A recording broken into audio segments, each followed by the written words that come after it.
Mullenweg is updating the WP Engine Tracker website again. Recommendations are now live in the Google Search Console, and we look at an article from The Verge about the DOJ's plan to bring down Google's monopoly. You're listening to news from The Edge for the week of December 2nd, 2024, here on Edge of the Web Radio. From the Edge of the Web studios, here's what we're looking at this week. Well, welcome back. It's Edge of the Web Radio, and I am not Erin Sparks. I'm Jacob Mann, the guy behind the glass, the guy that pushes the buttons, and I'm covering for Erin this week, who is out. And I am joined this week by Kevin Indig. How's it going, Kevin? What's up, Jacob? Good to see you. Good to see you too, man.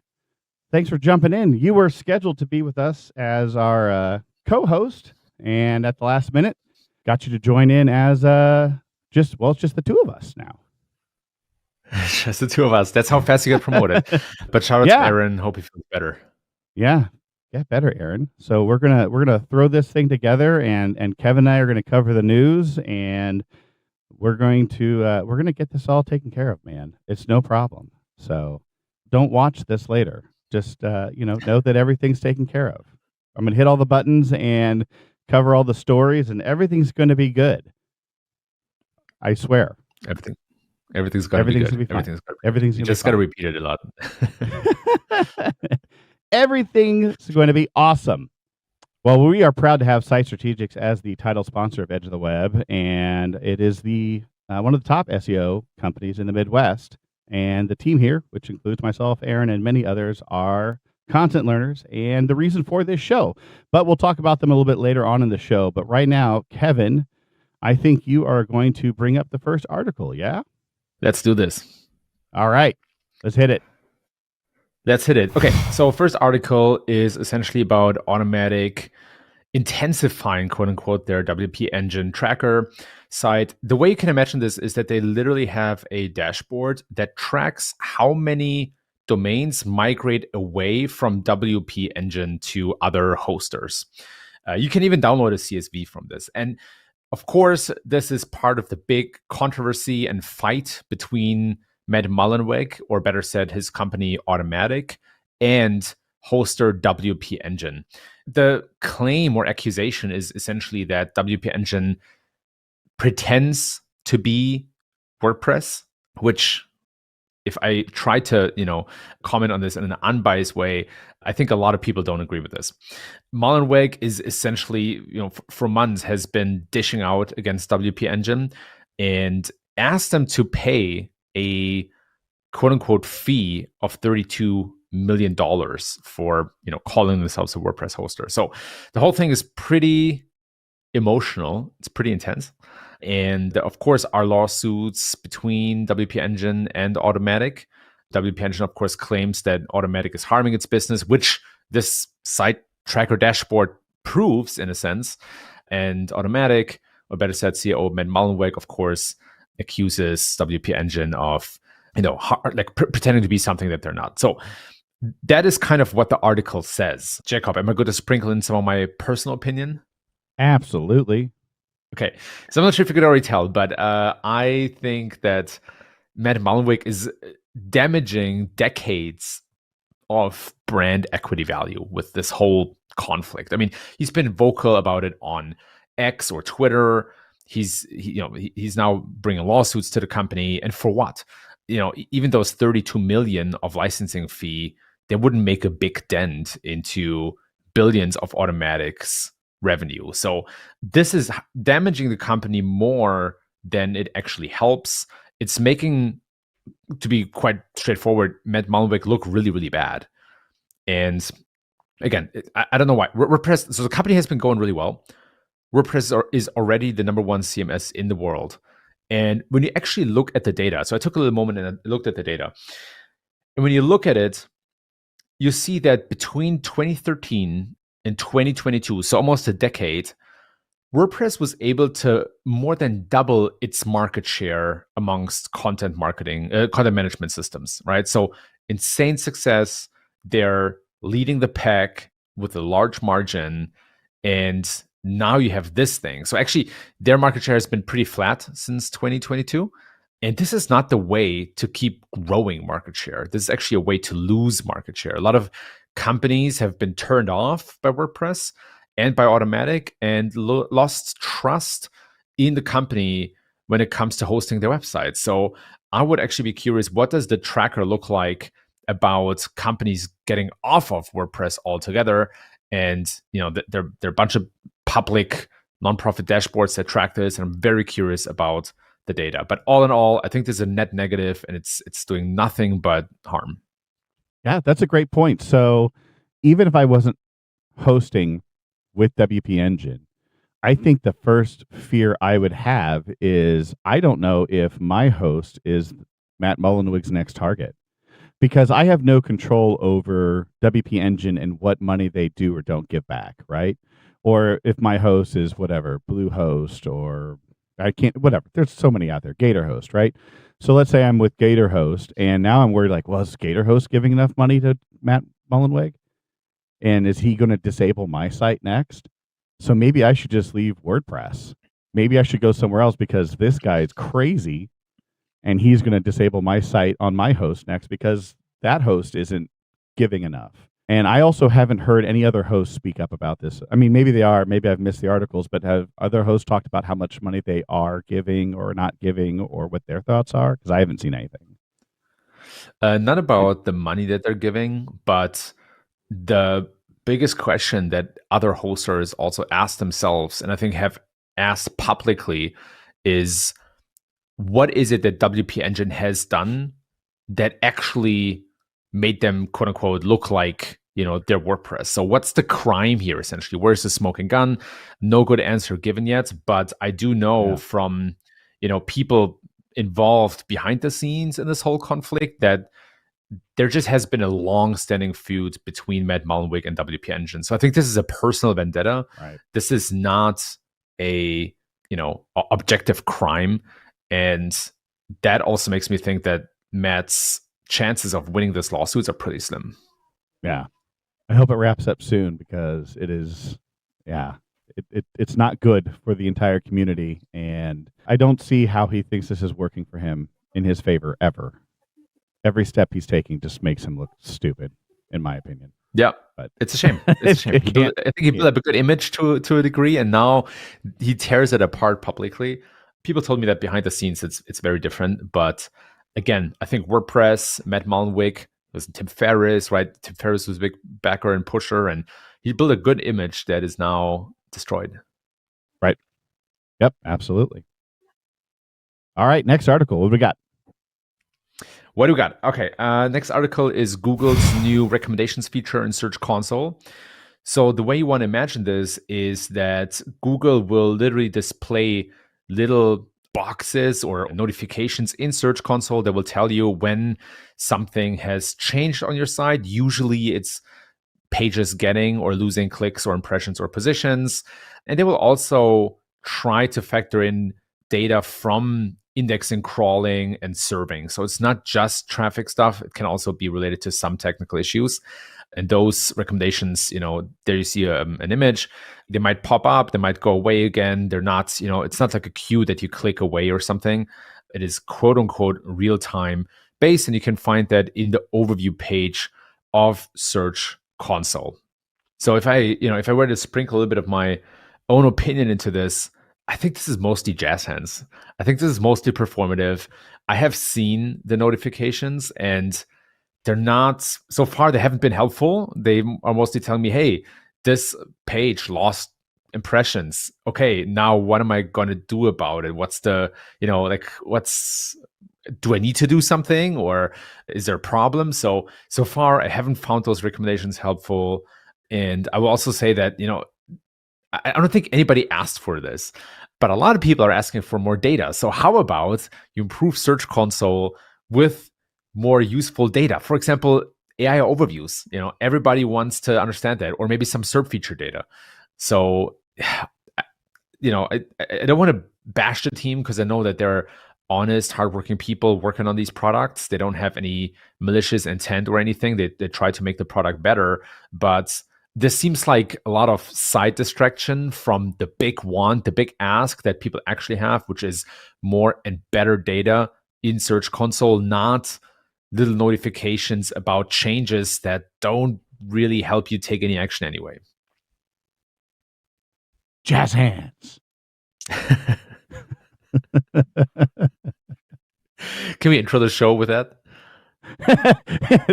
That's the new intro. Just me doing jazz hands. I would love a GIF, Jacob, of you. I just need this, like a little button or something I can press. That's the promo. That's the promo tweet.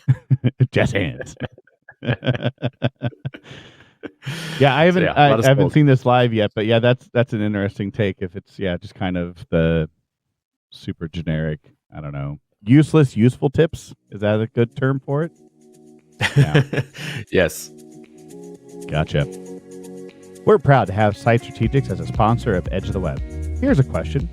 How do you create that authoritative subject matter expertise that we know that Google is looking for? Learning from your client is always the place, but organizing a well-thought-through interview process is time-consuming. Site Strategic has developed a SME interview process that is backed by our years of interview techniques as well as an SEO research and buyer's journey persona definition. You can bring us in as an SEO SWAT team, extracting incredible knowledge, voice, and passion of the SMEs for your use.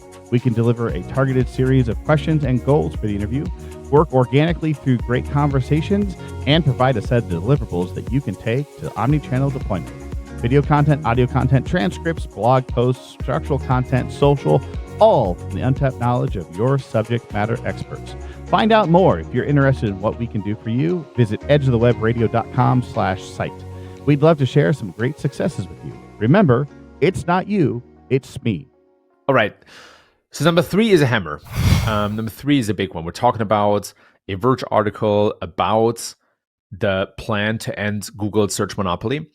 And it essentially revolves around proposed measures by the Department of Justice against Google's search monopoly. So this trial has been running for a while. And in summer of 25, we're expecting official remedies, so official actions taken based on the ruling of the lawsuit. And now the DOJ, so the Department of Justice, has essentially proposed measures to be taken, and they're quite the thing. So first one, divestiture of Chrome. So Google is supposed to sell Chrome. I'm going to add my opinion in a moment, but that obviously is a massive, massive undertaking. Chrome is the number one browser on the web with massive market share. Second one, Android. So it's a little bit unclear. The DOJ does not ask Google to sell Android per se, but might be forced to sell certain parts of the Android operating system. Third, the termination of default search agreements. Apple and Google has an agreement for Google to be the default search engine on all the Apple devices in return for, I think it's a roughly $20 billion a year, which, by the way, is pure profit for Apple. And in return, Apple will not innovate their search capabilities across Safari, Spotlight Search, and Siri. Fourth ask from the DOJ is to for Google to share data with competitors, specifically query and click data, which is probably the gold that Google's fortress was built on. And lastly, restrictions in AI development. So the DOJ is trying to prevent Google from using its dominance to get an unfair advantage in AI. They haven't been super specific about exactly what they want Google to do there. So that's the article. And obviously, this is a heavy hitter, right? These are very aggressive propositions that could significantly, obviously, alter Google's position in the market. I mean, after all the reveals from the trials, the leaked ranking factor documents, and a bunch of other new information that came out over the last 2 years, it's pretty clear that Google is, quote unquote, as good as it is because they have so much information about users, right? They don't just have Chrome and the number one search engine and Android, the number one operating system, or mobile operating system, better said. They also have Gmail, they have YouTube, the world's second largest search engine. They have a whole bunch of other things that are probably didn't even mention right now, Google Calendar, right? They have just such a vast ecosystem that allows them to perfectly understand users and their behavior to then facilitate that in search. So obviously taking that away will have a big impact. I think divesting Chrome, that's going to be a tough one. I think there actually would be buyers of Chrome, like maybe a Meta, maybe an Apple even, maybe a Microsoft. But wouldn't that just lead to another monopoly, right? I think this is so powerful. I'm not sure if selling Chrome is the right idea. I think, making some of the data from Chrome, quote unquote, public, or forcing Google to sell that data or license that data, I think that is very interesting. They already do that to some degree, right? There are search engines that are built on licensed Google results, but most of the data that Google licenses out is actually not that helpful. It's really the kind of click data and the user behavior data in Chrome that makes this so valuable. And I think giving that away or having to sell that, I think that could be really interesting for other search engines to gain some ground. The reality is that Google has won the game of search, and I think any new player is really hard to catch up if at all. Now, the thing is that this is not really covered much in this whole kind of conversation. The thing is that even if you could catch up to classic search to Google, say by licensing user behavior data from Chrome, the question is, how much does that matter as search now shifts to AI? The thing is that, and if you pay close attention, all the big LLM developers, they're either licensing an index of web results or they're building their own. And so I think that could be much, much better remedy, is for Google to kind of make it easier for other AI players to build on its index of web results. And you probably have to find, a way for websites to opt out of that. But I think that could even the playing field much, much more. I do agree that the exclusive distribution agreements, those have to be ended or terminated. And actually, I think Apple will be the biggest loser within that. And then the other thing that has already started is choice screens. So in the EU, since March of this year, Apple has to provide users a randomized choice of search engines and web browsers when they set up a new device. That is actually starting to show an effect. I just wrote about this in my newsletter. We're actually starting to see other search engines gaining market share because of choice screens. Not just because of choice screens, but choice screens play a role in here. And so I think that could be another remedy, is that any device manufacturer, whether that's Google with Pixels, whether that's Apple with iPhones and Macs, or whether that's Windows with their Copilot laptops, should be forced to let users choose from a randomized list of browsers and search engines to make it a bit more fair and to avoid these kind of behind closed door deals.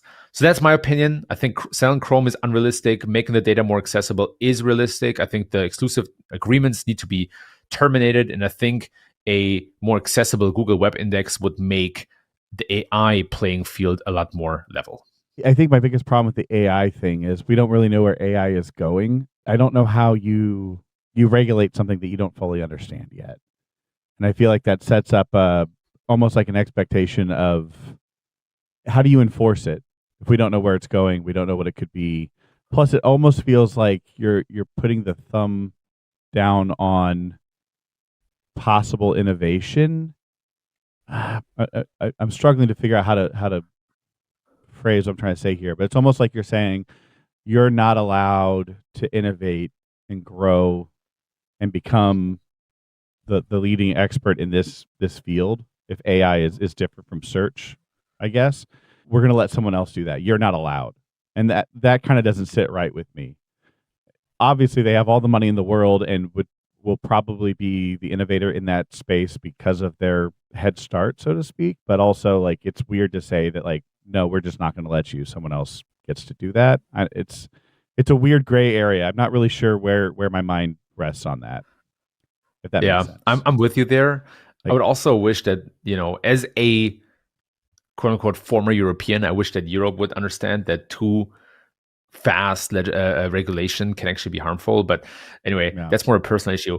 I agree with you that the matter is very difficult. And so there's a comparable lawsuit against another big tech player, and that's Microsoft. And that lawsuit happened back in the 90s. And actually, the DOJ proposed a similar remedy to break the company up. And that didn't happen because they found a compromise. And I think that is what's going to happen here. I think it's abundantly clear that the way that Google has been operating will not continue, right? This is also not the only lawsuit. They also have another lawsuit going on about their advertising business. Now, Canada has opened another lawsuit against Google. So, the sharks are coming for the whale. So I think there's going to be a deal that both companies can live with. I think, again, the agreements, probably, I think that's more or less a done deal. And then there's a whole bunch of other stuff about AI that I agree with you. The question is like, how much do you want to dampen Google's growth down when it comes to AI? Or are they maybe doing that to themselves already? So also the consumer harm is not very clear here. The goal of regulation, especially antitrust regulation, is to mitigate consumer harm. And where I will say there might be some consumer harm is in search and in Chrome. So in search, because, and the problem is we don't have an objective measure for this, but I would argue that the search results have actually become worse over the last couple of years. And you will find a lot of support for that on social media. So the question is, has Google intentionally not evolved search to strengthen their advertising business? And I think there are strong points to support that argument. And then two, Chrome is probably the best browser out there for now. You could also argue that they haven't innovated a lot. When you compare that, for example, to the Arc browser or other browser concepts, right? You could argue that Chrome has not evolved a lot. And so again, the problem is you never have a good comparison against a monopoly by definition. But I think the argument that the DOJ is going to bring forward here is that Google has intentionally slowed down innovation in some of these products and rested on their lead position to the detriment of consumers. Makes sense. We'll see what happens. And then whatever happens, it'll be another 5 to 10 years before it actually executes, right? Yeah, it'll take a long time until we see those effects. And again, I think it comes too late. I think Google has won the game. The game is over. People are not going to go back to search. I mean, look, what I'm saying is if we had a stronger second search engine, I don't think that will change the game. I think the new game is AI, and that the question has to be much more, how can you level that playing field? Absolutely. All right. I think we have one article in AI news this week. What is that? What is the article in AI news? So there was a study, quote unquote, about search. So sorry, a ChatGPT search and how it cites sources. And the outcome of that study was that 75% of articles did not cite the correct source. These were mostly news articles. Now, a couple of caveats. This quote unquote study looked at 200 articles, or better said, 200 queries. Sorry, not 200 articles. So that's not a lot. And the other thing is that some of these queries related to articles that were behind paywalls. And so here's a conflict, right? OpenAI has been sued by the New York Times and by other parties for surfacing answers of paywalled content. In part, there were also copyright infringement lawsuits and other stuff, but that's one of the claims. And so now this study essentially proves that OpenAI has stopped doing that. But the headline is that Search GPT, or better said, GPT Search, is failing to correctly cite the sources. So you can already tell I'm skeptic about this one. I think the sample size is way too small. I think the selection of queries is very ambiguous at best, poor the least. And, I think we just need more data to make a valid claim about ChatGPT's citation quality. I think this is being picked up by the media because there is a lot of tension between quote unquote traditional media and ChatGPT. So, or OpenAI better said. So I think this is overblown. I will not form my opinion based on this study. And I do think though that, you like hallucination and citation attribution is still something that the quote unquote AI world hasn't figured out. You'll see the same thing in Google's AI overviews. They will sometimes cite domains from other countries or very questionable websites. So we can, I think, agree that citations need to get better. I don't think the case is rested here when it comes to ChatGPT search attributions. One bullet point from the article that really stuck out to me that I do like. It says AI rarely acknowledge its mistakes. And that is so true. Just overall with AI. And when I fight with AI, because I fight with AI all the time, like I've complained before because I'll just have AI. I'll be like, oh, write me a meta description based on this. It needs to be less than 140 characters, and it writes me something. And then I'll highlight it, and I'll like do a character count. It says like, this is 153 characters. Like, you're not even close. And I'll say like, how many characters is this? And it says that's 140 characters. I'll say no, it's 153. And we'll have a fight for 10 minutes because I just won't let it go. But like AI notoriously does not like to admit mistakes. And I know it has problems with counting, and there's a whole bunch of videos and research and everything else like that. But like, it's true. And if AI is hitting paywalls and then can't like just like say like, I can't cite this for you because it's behind a paywall. Like, I'm fine with that citation. Like, if AI says, here's the information, and I know it because I have access to something that you can't go see. I mean, that's not the best answer, but it's at least an answer. Right? Yep. I think you're totally I on mean, the money. yeah. I think that, look, like I try to solve for this with my own prompt. So whenever I prompt, I will typically tell it, if you don't have an answer or if you don't know the answer, tell me you don't know the answer. Don't make something up. That will typically solve it. But I do agree with you that I think this needs to be solved on the system or operating system level. I'm not talking about Windows or Mac OS here. I'm talking about the LLM operating system. So there has to be, I mean, when you get an answer from ChatGPT, it already has gone through several prompts, right? There are prompts behind the engine that try to improve the answer. And I just think they need a base prompt saying, hey, I'm not sure about this. This is what it could be like, but I don't have good sources to prove it, to solve for that issue. Yeah. And I think that having it be a little less confident would help so much, because so many people have made mistakes and have, I mean, it's been a minute, but like early on, there's that lawyer that got in big trouble because he went to court and got in trouble with the judge for citing cases that didn't exist, because he had this level of confidence from ChatGPT that told him what the law was and then cited all this case law. And so he went into court and said, well, this is how it is based on these cases. And the judge was like, those aren't real cases. Where did you get this information? ChatGPT. It was just making up case numbers for him. Like, oh, according to case, blah, blah, blah, whatever. Indig versus Man, 2016. You don't have to wear your seatbelt if you're going over 120 miles an hour. That's not real. There was no case.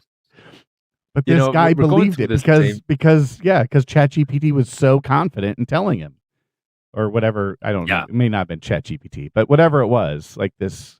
Yeah. LLMs need to be better. Just saying, like, I don't know. They do. And look, like in this case, I actually think that the lawyer is at fault. If you blindly believe without fact checking, then that's on you. And I think we're kind of going through this, learning moment as a society that we also had with Wikipedia. I remember when the fact that there was a database of all sorts of information was very, very attractive as a student or as a, like going to high school. And I still remember how my teacher said, don't believe what's on Wikipedia. You need to, like quote unquote, do your own research or fact check it better. So, I think we're going through that same moment where AI and LMs are incredibly powerful, and they will also get things right and have their flaws. So we need to understand when and how to trust them. Absolutely. We're proud to have InLinks as a sponsor of Edge of the Web.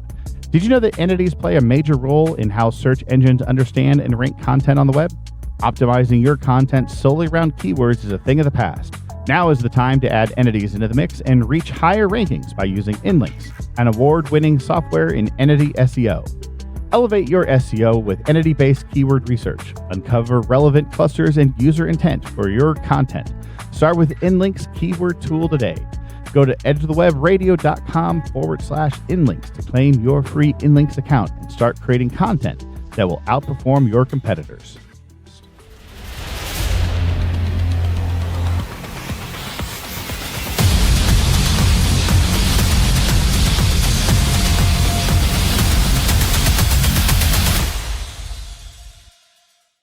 It's that music. It's that time. It's time for Berry Blast. We got 3 articles lined up. Kevin, if you want to intro the first one here, I've got it ready to go.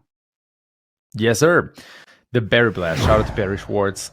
First article is about Google removing the search sitelink box. So for a while, and I think there was some structured data that you could use to show this. When people were searching for your brand, there would basically be a search box right under your brand in the search results. They have removed that now. I think this is a quick one. It probably didn't yield the results that people were looking for. And I kind of understand where Google is coming from because some sites really do have poor on-site search. But yeah, this probably didn't get enough engagement, just takes up space. So they removed it. I'm trying to think if I guess I probably used it, but not that often. Probably not that big of a deal. Same. I think this is a quick one. Very cosmetic. Again, given that so many people append the word Reddit to their search on Google when they want to get Reddit results, right. That kind of shows how, there is something to be said about providing a better search function for websites, but this is probably not the right interface. All right, next article. All right, that's an interesting one. So a user, Vlad Melnich, asked John Mueller on LinkedIn whether it wouldn't make more sense to essentially give webmasters a heads up before getting a manual penalty. So for context, manual penalties can be severe. They can remove your site entirely out of Google's index. And so Melnich suggests or asks, hey, would it make sense to give people sort of like a warning before something comes into effect to avoid the outcome, but still have site owners change their practice or whatever the penalty is about? John Mueller responded to that, saying, hey, I think this is a good idea, but it's also very challenging. I think what he's trying to say, and forgive me if I'm interpreting here and if I do this wrong, right? I'm paraphrasing, but essentially it's like, hey, if there's no penalty, then people will just find other ways to do this. Okay, maybe to quote him, he literally says, if we do these to improve the quality of search results, and it would be strange to purposely leave the results bad for a week. And we hope that to neutralize the problem, it's essentially a bigger fix that's necessary. And so since Google wants better search results now, giving site owners a warning and waiting until they fixed it would leave the results poorly for too long, so they rather take the action. I think it's a fair response, but I will also say that I'm generally very surprised how many manual actions are still necessary as Google claims to use so much AI in search, right? Like, couldn't they solve all of this algorithmically and automatically? And the answer is no. And we have seen that in all the controversy around the helpful content updates. So for context, a lot of site owners of especially smaller affiliate or publisher sites complained about losing basically all of their organic traffic after Google's helpful content update. They also complained about the guidance that Google gives. There was this whole thing where they invited these webmasters or site owners to the offices in Mountain View and had a little event and essentially told them, there's nothing you can do. We are kind of trying to improve something, but the outcome was pretty lousy and a lot of people were very upset. So long story short, Google is not going to change how they go about manual penalties. And I think the bigger question to ask here is, why is Google not able to solve more of that algorithmically? And I think the takeaway is that at the moment, at least, they're saying they're using a lot of AI and it goes wrong at times.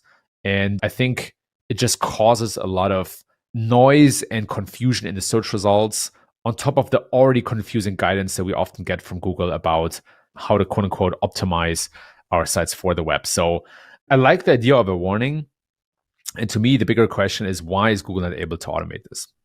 And you talk about a warning, but like the policies are out there, the advice is out there, like anyone is kind of essentially warned all the time. Anyone who cares and knows is essentially warned. Like if you're listening to this show, watching this show, following anyone out there, you know what to do and what not to do.